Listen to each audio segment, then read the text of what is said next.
Hi, today I'm going to talk to you about making Google Classroom relevant for kindergarten. Before kinders can use Google Classroom safely and appropriately, they must be taught device handling and digital citizenship.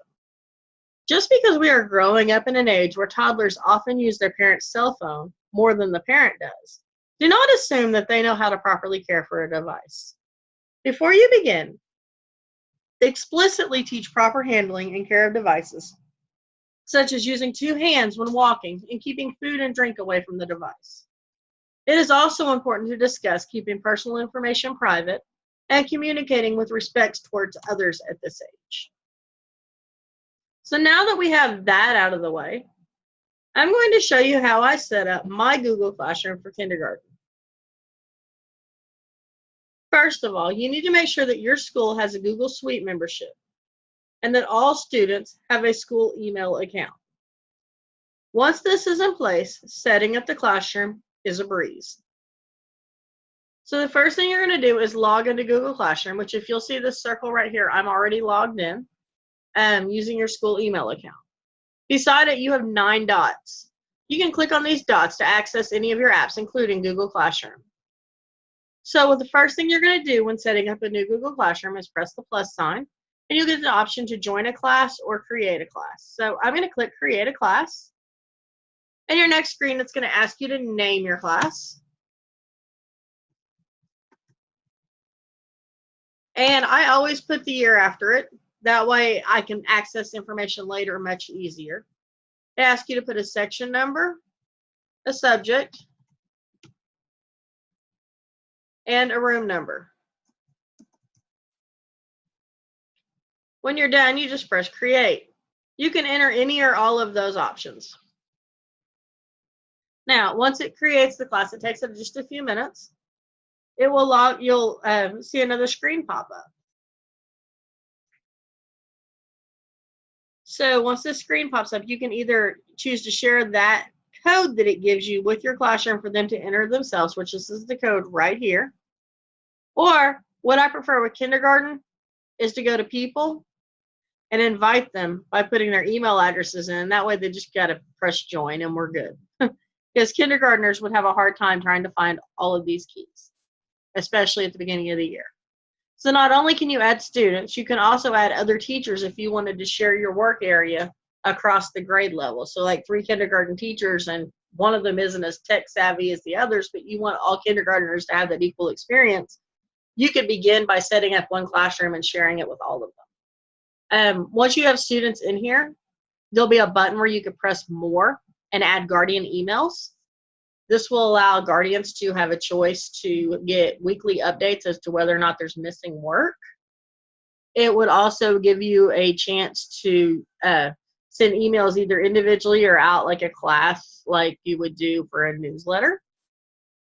And one of the advantages to this is that you would no longer need the apps like Blooms, Remind, Seesaw, and Dojo to contact parents.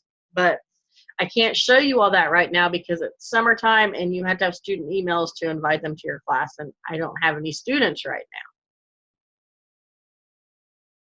So one thing that's important to remember whenever you're using your Google Classroom is to always use a hashtag and a number when labeling assignments. So my first assignment would be like hashtag 001, and that's where I would do my welcome and introductions.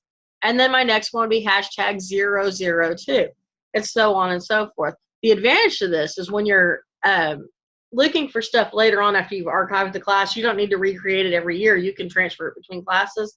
If you knew that you counted by ones towards the first half of the year, you would know that it might not be hashtag 50, it might be hashtag 20.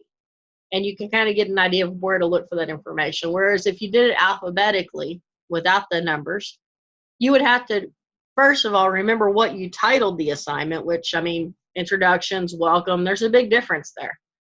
And also, you'd have to just be able to, locate it that way versus before where you just say, oh, well, I know that's one of the beginning of the year skills, so we can just go there.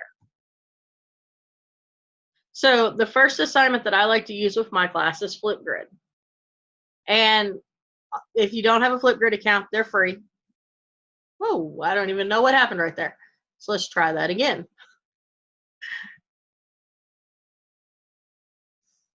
You're going to log into Flipgrid as an educator, which I've already set everything up, so it should open right up for me, crossing my fingers. So I'm going to hit educator login.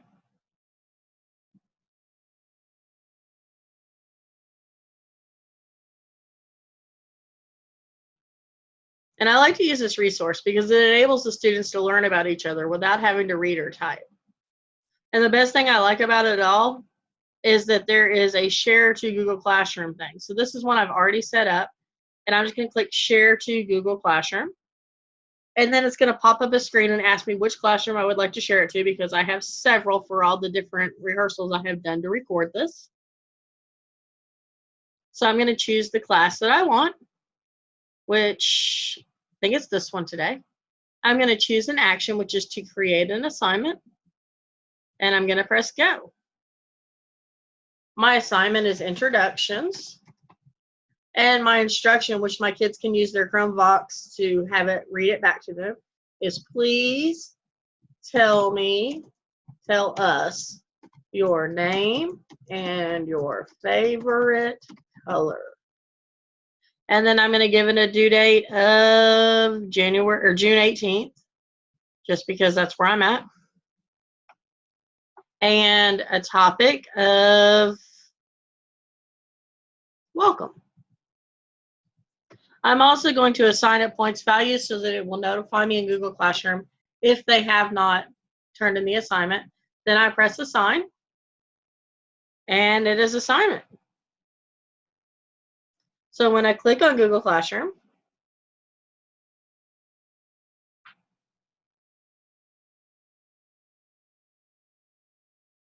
my assignment is right here, my introductions assignment. And that's one of the reasons I like to use Flipgrid, because it is very user-friendly. Also, another note I might add is whenever I did that assignment to post it, I went ahead and went in as a student and made a Flipgrid post for my students to see me introducing them. There are going to be a few bumps in the road, and that's okay, because that's part of technologies we've learned this year.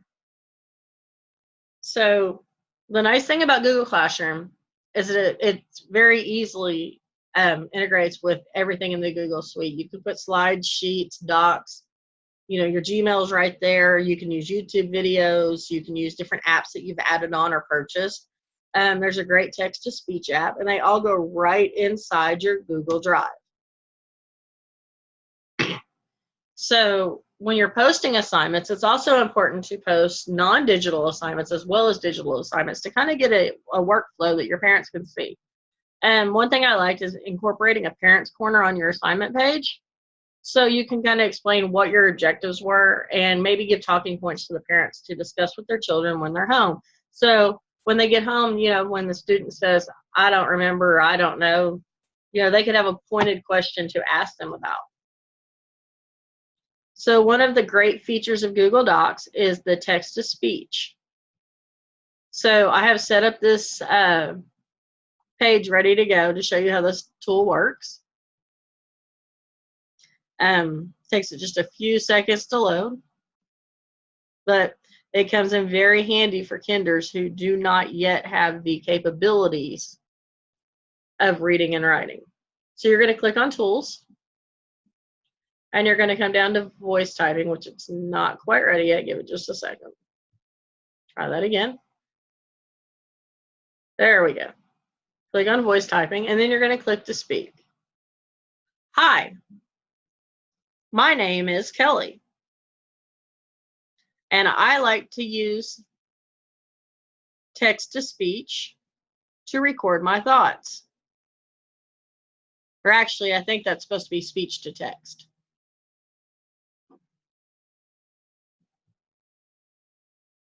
Now, as you can see, it's pretty accurate with what you say. There are a few times that it tells you the wrong word, and that's okay. It's still a great asset to use with your kids.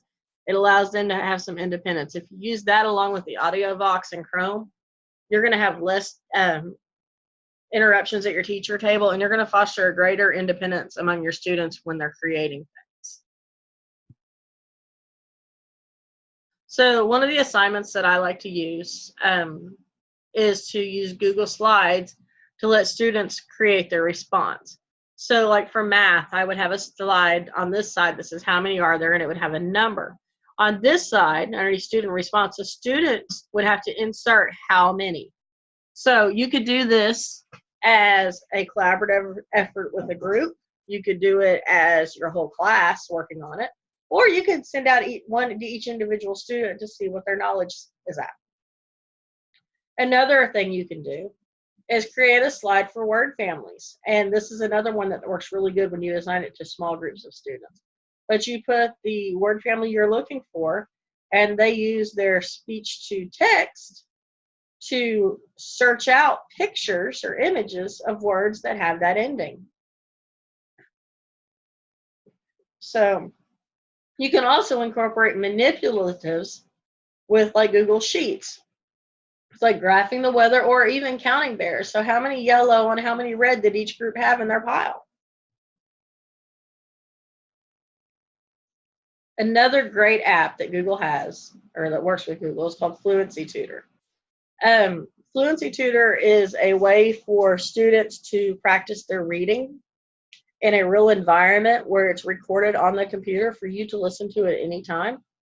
It has a lot of great tools to go with it, and it's important. So I included a YouTube video with this so that you could see what it was about.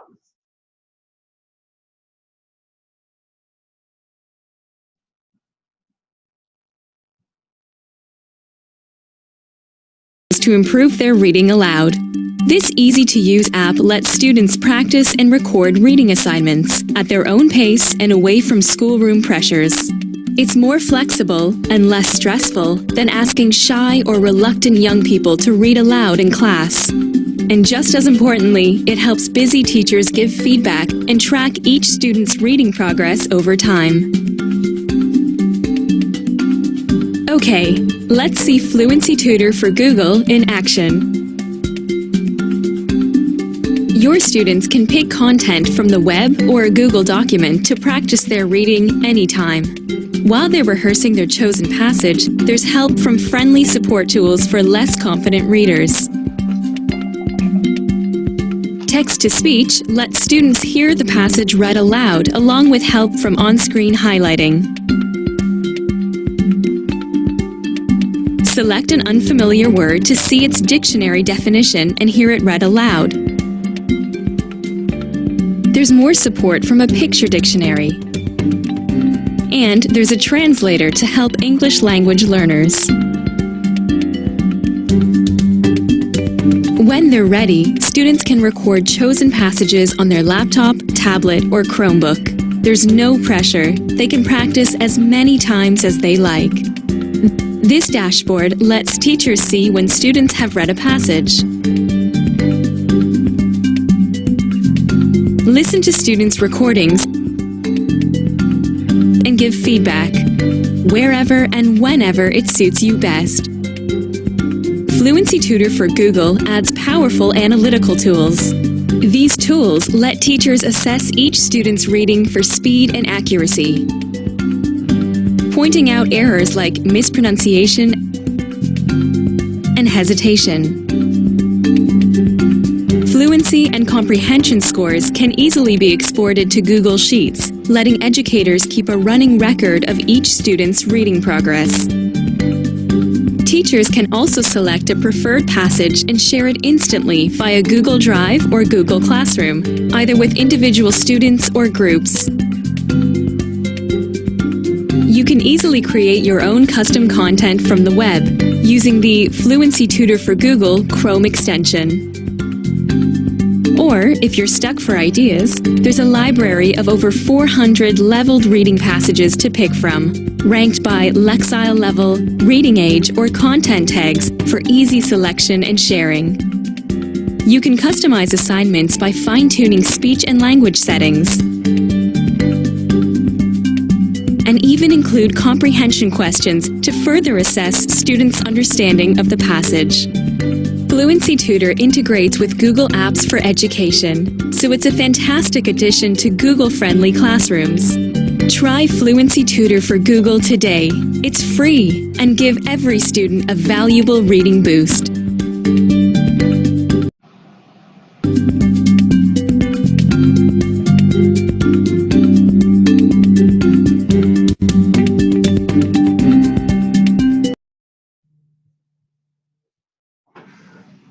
So, as you can see,